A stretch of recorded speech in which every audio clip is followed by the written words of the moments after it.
Donc, j'ai un background aussi technologique, puisque en fait, j'ai commencé ma carrière dans une école de télécom, puisque j'étais professeur à l'Institut Mines Télécom. Et c'est pour ça aussi que je continue à m'intéresser à ces problématiques de paiement. J'ai écrit pas mal de papiers sur Bitcoin. Et là, je me suis intéressé à la blockchain et voir un peu est-ce que la blockchain peut contribuer à un tourisme durable. Donc, il y a des aspects technologiques qui permettent justement de pallier à certains inconvénients qu'on va retrouver dans le tourisme. Donc là, c'est une communication assez classique. Je vais vous présenter l'introduction à l'objectif de la recherche, une petite revue de littérature, la méthodologie qu'on a utilisée, les résultats. Et l'idée de cette recherche était d'arriver à des propositions de recherche qui permettront d'être testées, puisque, en fait, la blockchain est encore peu utilisée dans le secteur touristique, donc on ne peut être que dans une recherche de type exploratoire. On n'a pas de données pour tester des choses, mais c'est important de comprendre, en fait, les avantages et les inconvénients que peuvent procurer la blockchain, et notamment, en fait, ce qui est assez intéressant en matière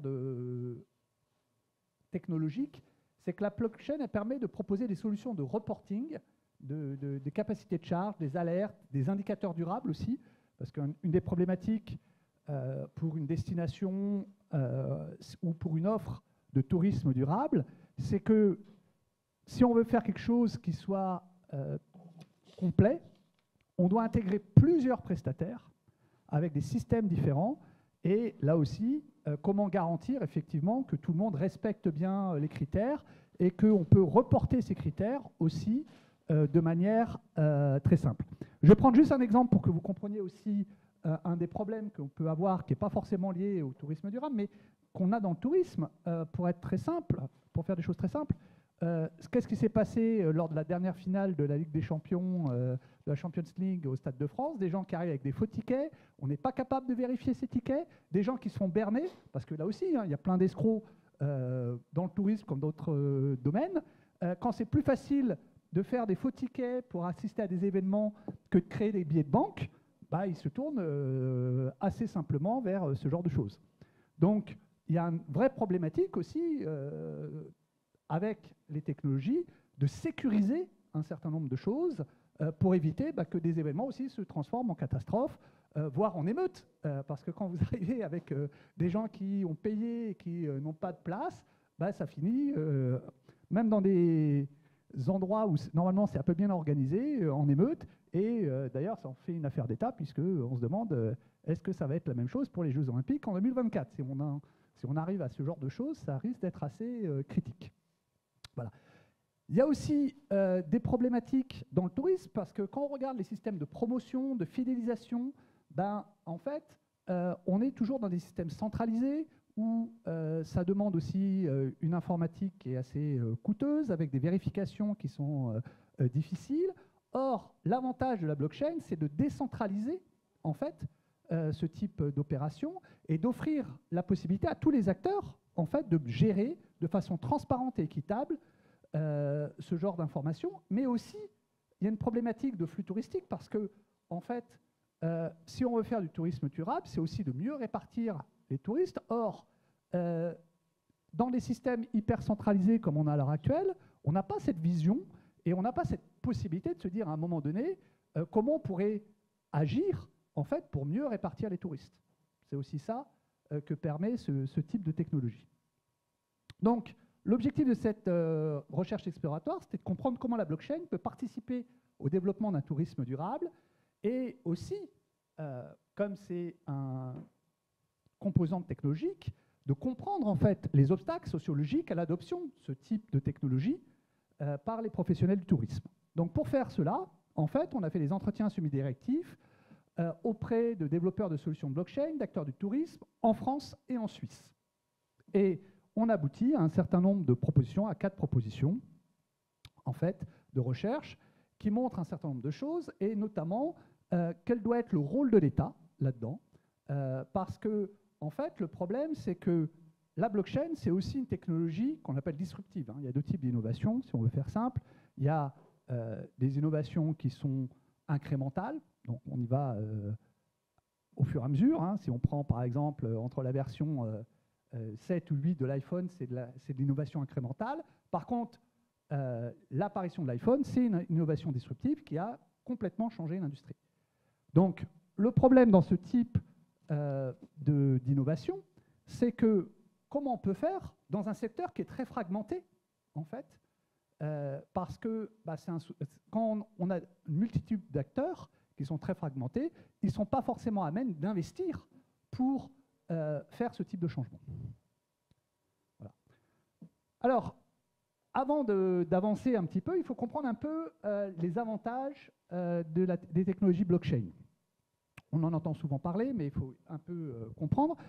En fait, c'est quoi une technologie de type blockchain sur lequel on peut faire plusieurs choses? Notamment, on peut mettre en place des systèmes de monnaie, comme on a eu avec le Bitcoin.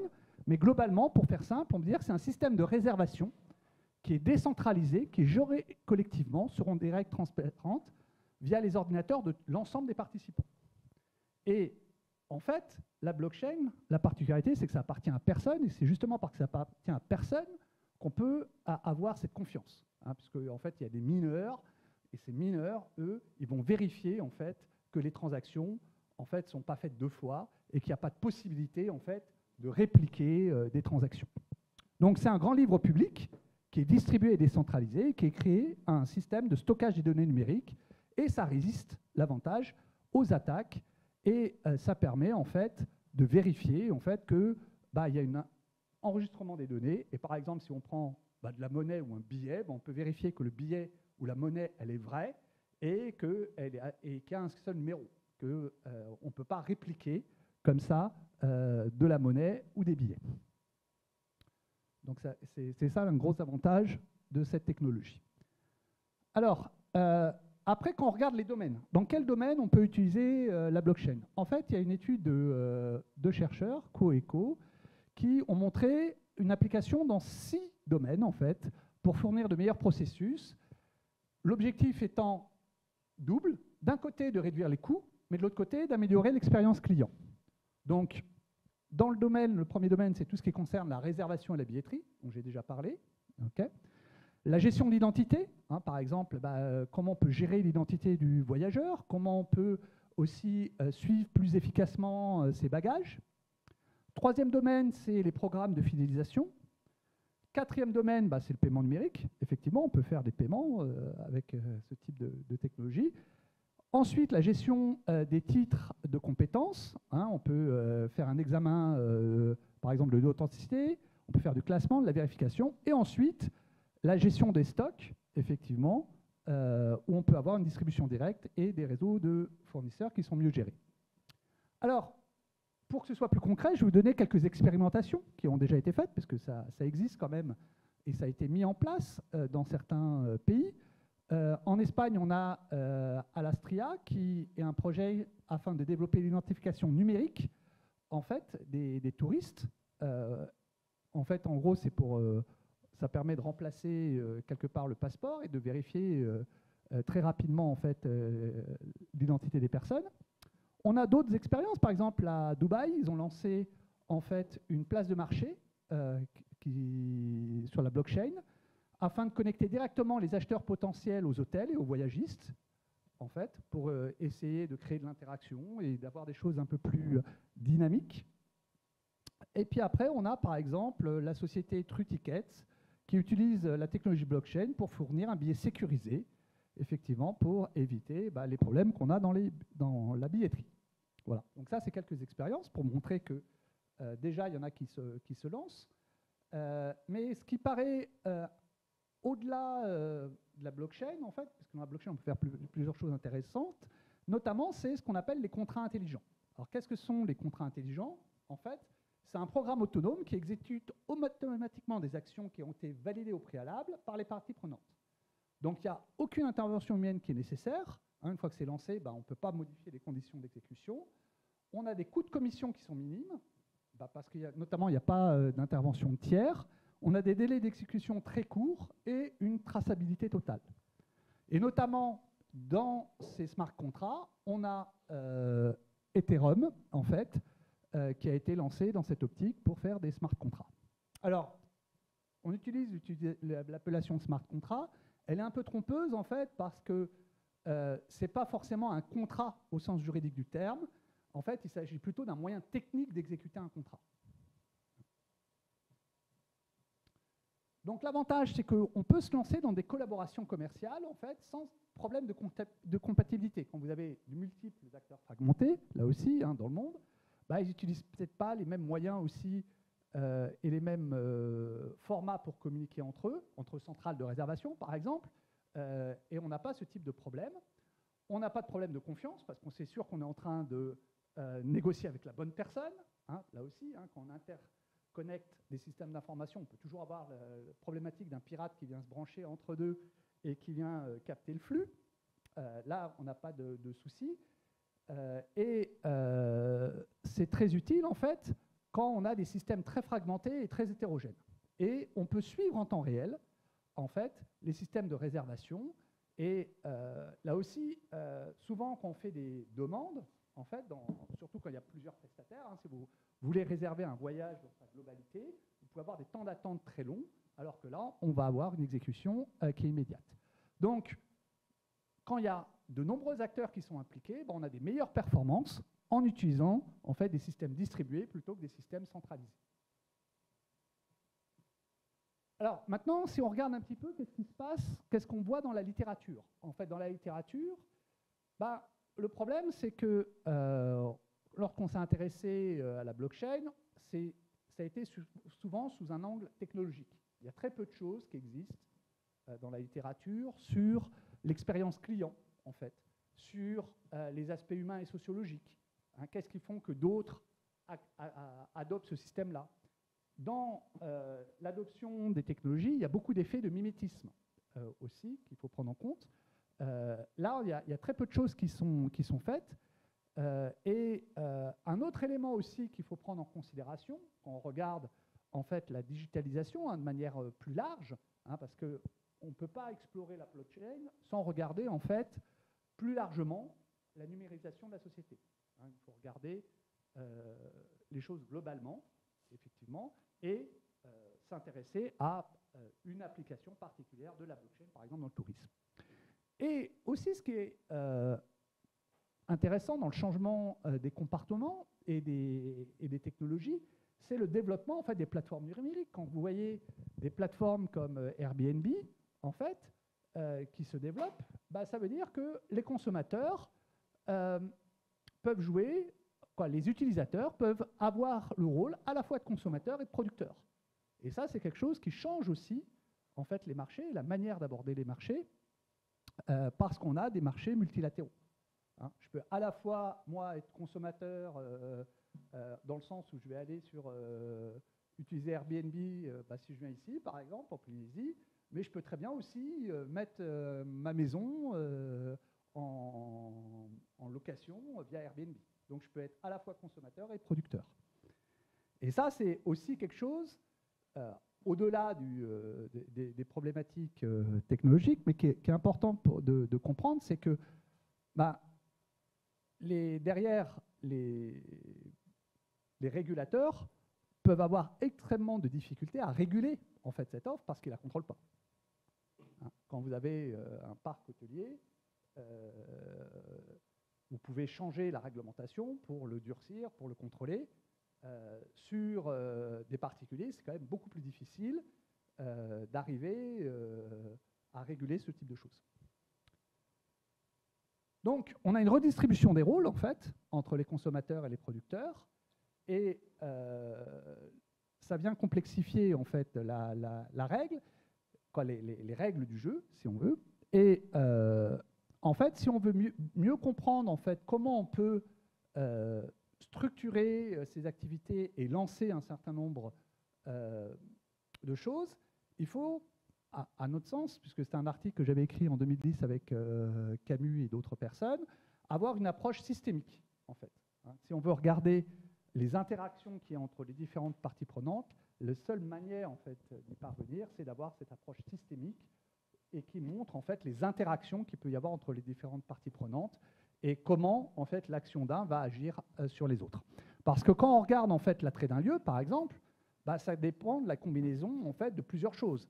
Ça dépend, en fait, de la combinaison du produit touristique et des services de soutien.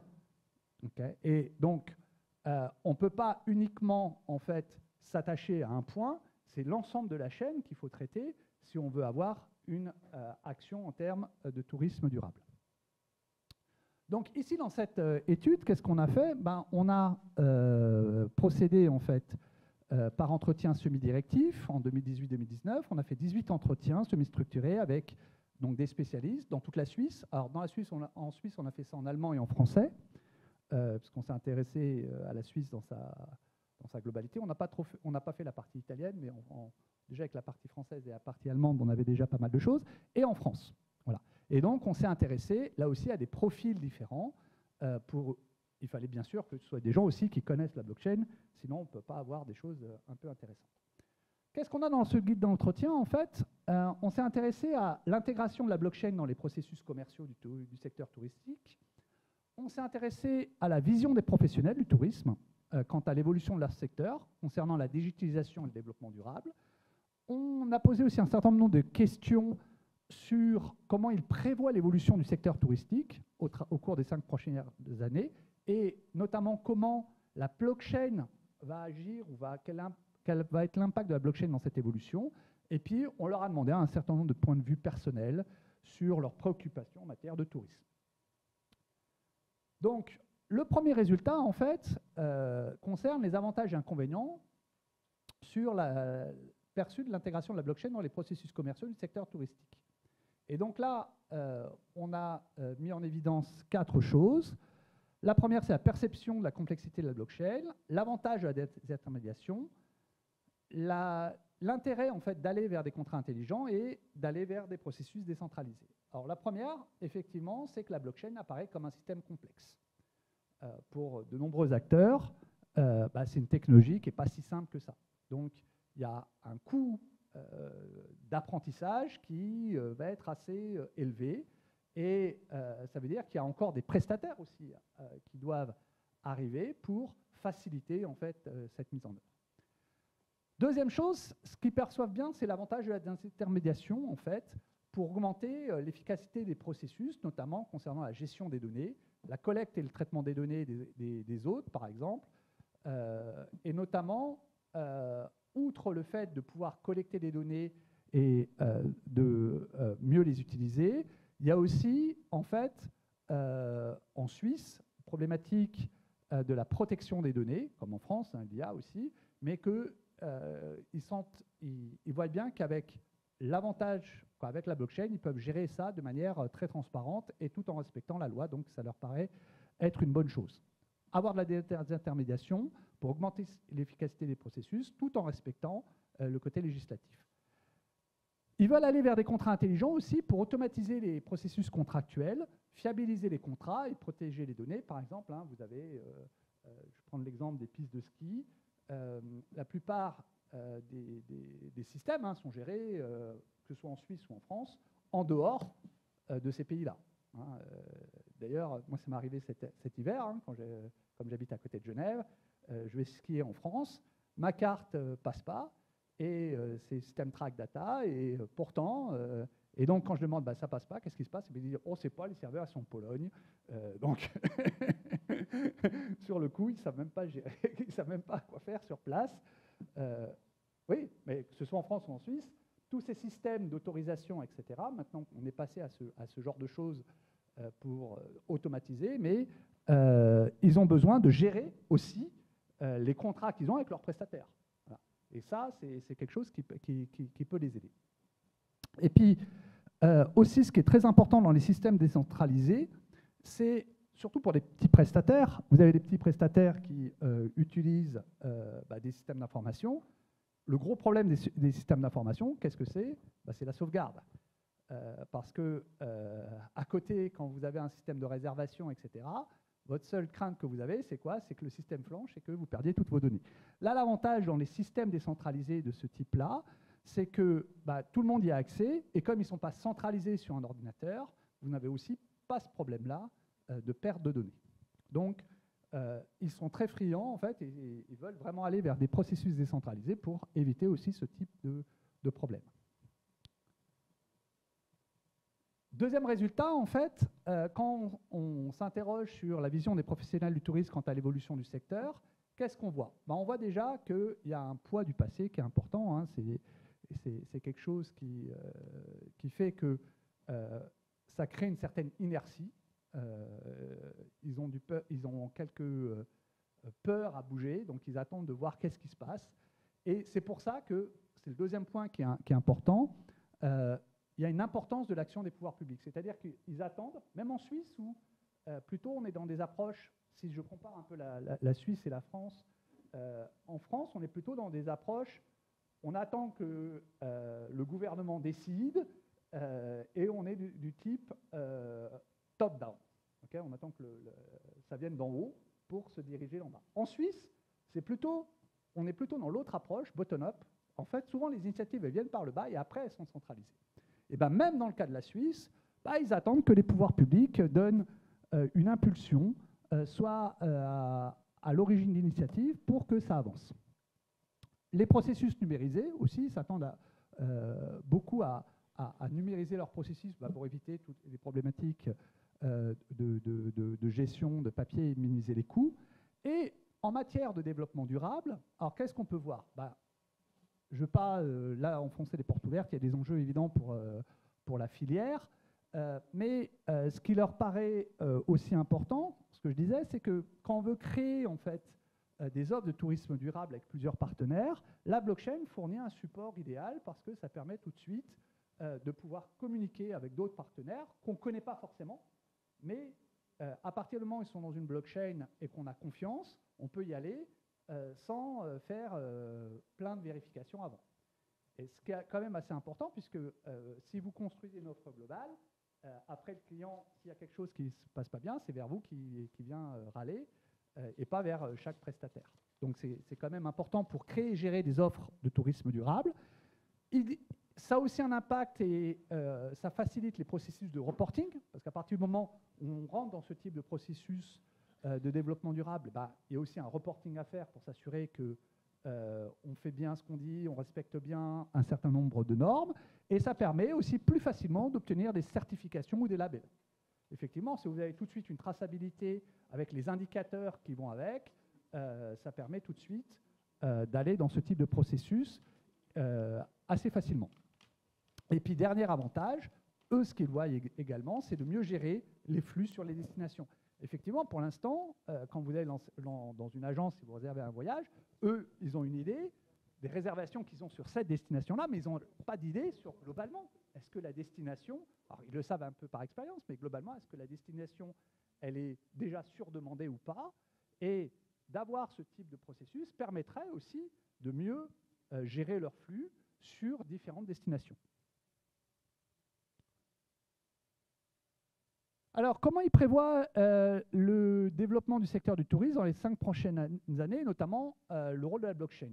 Pour eux, en fait, ils voient que l'horizon temporel, où la blockchain deviendra importante, c'est entre 5 et 10 ans. Ils ne savent pas trop, mais même s'ils ont une vision que les mutations technologiques s'accélèrent, ils voient encore quelques années avant que ça devienne quelque chose d'utilisé de manière forte. Par contre, pour eux, ce qu'ils voient et ce qui leur paraît extrêmement important, c'est la numérisation et l'automatisation. Ça, ils y vont de manière assez forte. Et puis, là aussi, leur métier n'étant pas de gérer des services informatiques, ils veulent aller beaucoup plus vers l'externalisation des services informatiques. Le quatrième point, ou quatrième résultat, c'est les visions personnelles et les préoccupations des professionnels du tourisme. Donc pour eux, en fait, ils voient cette évolution effectivement de la blockchain et de la numérisation plus globale dans le tourisme, avec aussi d'autres technologies, et notamment, ils voient que s'ils veulent en fait gagner en efficacité, ils vont devoir utiliser aussi un certain nombre d'autres technologies comme l'intelligence artificielle pour acquérir des connaissances plus rapidement et plus efficacement sur les clients. Ils voient également qu'ils ont besoin de nouvelles compétences informatiques, qu'ils n'ont pas. Alors, soit ils vont les acquérir, soit comme ils le souhaitent également, ils se disent peut-être il faut aller vers plus d'externalisation. Et le problématique, c'est que alors qu'on est sur des systèmes décentralisés avec la blockchain, ils se posent la question, est-ce qu'on ne doit pas, au contraire, beaucoup plus centraliser un certain nombre de choses? Donc là, il y a une sorte de paradigme entre la technologie qui est décentralisée et eux qui veulent aller vers beaucoup plus encore de centralisation. Donc ça nous permet d'aboutir à 4 propositions que je vais détailler rapidement. La première chose, c'est que ils souhaitent en fait qu'il y ait une plateforme blockchain publique nationale afin en fait de contrecarrer la fragmentation du tourisme. En fait, puisqu'ils ont bien conscience que le secteur touristique, le secteur du tourisme est essentiellement constitué d'acteurs et c'est fragmenté, et que effectivement la blockchain permet de rendre certains intermédiaires centraux inutiles en donnant un certain nombre d'accès à l'ensemble des différents acteurs, mais pour éviter en fait d'investir trop fortement et pour avoir une référence, ils sont vraiment dans cette optique de il faut qu'il y ait une initiative nationale en fait avec une plateforme blockchain pour mettre directement en relation les consommateurs et les producteurs. Et donc on a une approche top-down avec un financement étatique, une plateforme nationale, même en Suisse, alors qu'eux, ils sont plutôt dans une autre approche, qui sont plutôt des approches de type bottom-up. La proposition numéro 2, alors là on arrive à quelque chose qui est un peu contradictoire, c'est que la blockchain, c'est une innovation disruptive. Or, pour un certain nombre d'acteurs, ils veulent y aller de manière incrémentale. Oui, ils veulent y aller au fur et à mesure, sauf qu'une innovation disruptive, on ne peut pas y aller par investissement et par étapes. Donc là, il y a une certaine déconnexion entre les deux. Et donc, pour y aller, en fait, et un moyen de lever ces verrous, ça serait de créer des pilotes. En fait, ça va avec les systèmes de plateformes nationales, comme ils ont fait à Dubaï, avec des destinations pilotes, pour montrer en fait ce qu'on appelle les proof of concept quand on fait des technos, pour montrer que effectivement ça fonctionne. La troisième, en fait, pour avoir cela qui fonctionne, en fait, il faut avoir en fait notamment des pilotes par comment dirais-je, une sorte de pilote de proof of concept, mais aussi de favoriser en fait la coopération, en fait, la coopétition entre les acteurs du tourisme pour créer sur ces offres pilotes des offres intégrées.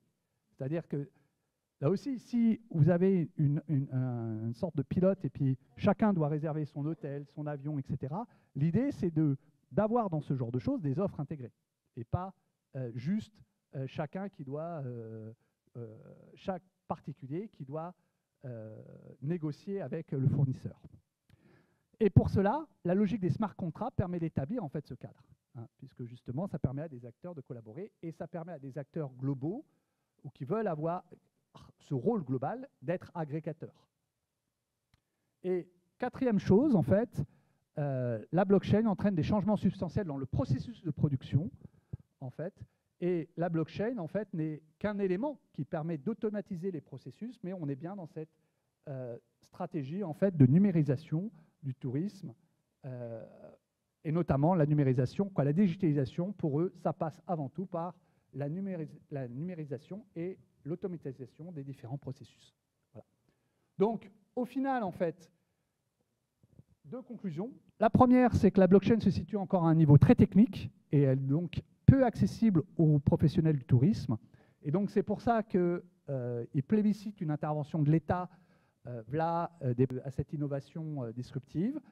Et cela nous a permis, en fait, de dresser en fait 4 propositions à partir des blocages qui soient sociologiques, plutôt sociologiques,